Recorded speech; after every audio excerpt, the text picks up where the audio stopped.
Tiểu xuông ôn hờ ngày nay một thọt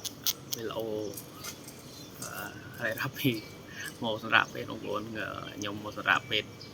đôi chị bạn đi dọc ấy chôn ngày tì động pel ngày tì động buồn hay là bạn đi dọc 7 ngày không buồn chẳng hay giờ sống theo biếng riêng thu bán trơn thà đầu 30 rồi thằng nói 70 rồi tiền chẳng hay chạy ní có chạy bị lỗi ní miền này để miền làm bong ônជួយថែសុខភាពរបស់គ្នាបងប្អូនហូបអីដែលមានជីវជាតិ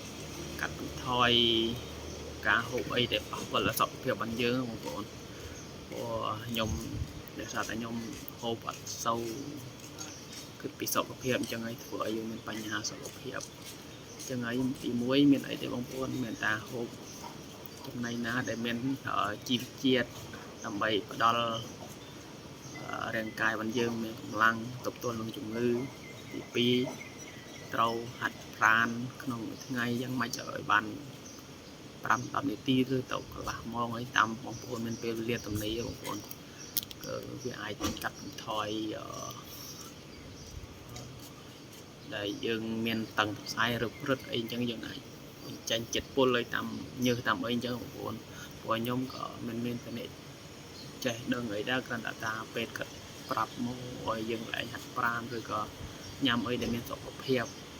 ញ៉ាំអីដែលមានជីវជាតិដើម្បីរាងកាយរបស់យើងហើយថែទាំសុខភាពយើងឲ្យបានល្អគេញ៉ាំគ្រប់គ្រាន់កុំឲ្យដូចខ្ញុំអាចតែឈឺតិចតិចខ្ញុំចេះត្រាំបានអញ្ចឹងខ្ញុំចេះត្រាំទៅបងប្អូនចុងក្រោយឈឺដល់លក្ខណៈថាយើងត្រូវសម្រាកច្រើនខែការងារក៏បាត់បង់ថវិកាយើងក៏យើងចំណាយពេលវេលាក៏យើងខាតអញ្ចឹងទៅយើងខាតគ្រប់យ៉ាងបងប្អូន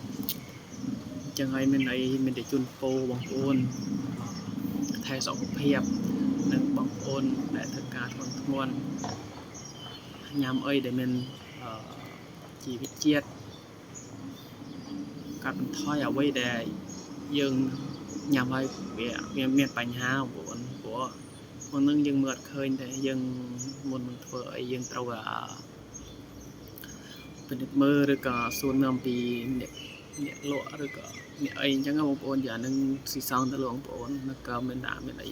វីដេអូនេះមានតែផ្ដាំបងប្អូនថាព្យាយាមហូបអីឲ្យមានជីវជាតិថែរាងកាយឲ្យបានរឹងមាំដើម្បីរលុយរកាក់ចំណូលចូលគ្រួសារព្រោះយើងអ្វីនេះហើយយើងមានតែរលុយដើម្បីផ្គប់ផ្គង់គ្រួសារបងប្អូនវីដេអូនេះក៏មានអីទេមានតែប៉ុណ្ណេះបងប្អូនជម្រាបលាបងប្អូន